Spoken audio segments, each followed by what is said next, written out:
সুপ্রিয় ভিউয়ার্স, আসসালামু আলাইকুম। আশা করি আপনারা সকলেই ভালো আছেন। আল্লাহর রহমতে আমিও ভালো আছি। তো আজকের ভিডিওর টপিকটি হলো আপনারা কিভাবে ফেসবুকের ডার্ক মোড অন করবেন। তো এটার জন্য যা প্রসেস আছে সকল প্রসেস আজকে এই ভিডিওর মাধ্যমে দেখানো হবে। তো আমার চ্যানেলে যদি আপনারা নতুন হয়ে থাকেন তাহলে অবশ্যই সাবস্ক্রাইব করবেন। পাশে থাকা নোটিফিকেশন বেল আইকনটি বাজিয়ে দিবেন এবং লাইক, কমেন্ট ও শেয়ার করতে ভুলবেন না। তো চলুন আজকের মেইন ভিডিওতে চলে যাই। আমরা আমাদের মোবাইল স্ক্রিনে চলে আসছি। তো এখন আপনাদের কাজ হলো আপনার মোবাইল স্ক্রিনে যে ফেসবুক মেইন অ্যাপসটি থাকে ওই অ্যাপসটি ক্লিক করা।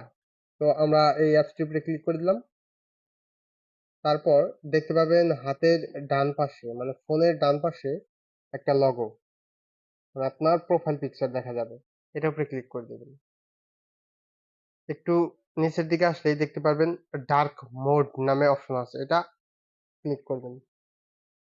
এখানে আপনার ৩ টা অপশন পাবেন অন, অফ এবং ইউজ সিস্টেম সেটিং।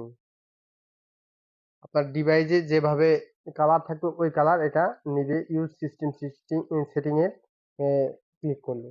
আর যদি আপনি অন করে দেন দেখেন ব্ল্যাক হয়ে গেল। আর যদি আমি নিচেরটা দেই আমার ডিভাইসে যে কালার থাকবে ওইটাই নিবি। অফ করে দিলে ওই সেম। আমি ডার্ক মোডটা রাখছি। তো ধন্যবাদ। সবাই ভালো থাকবেন।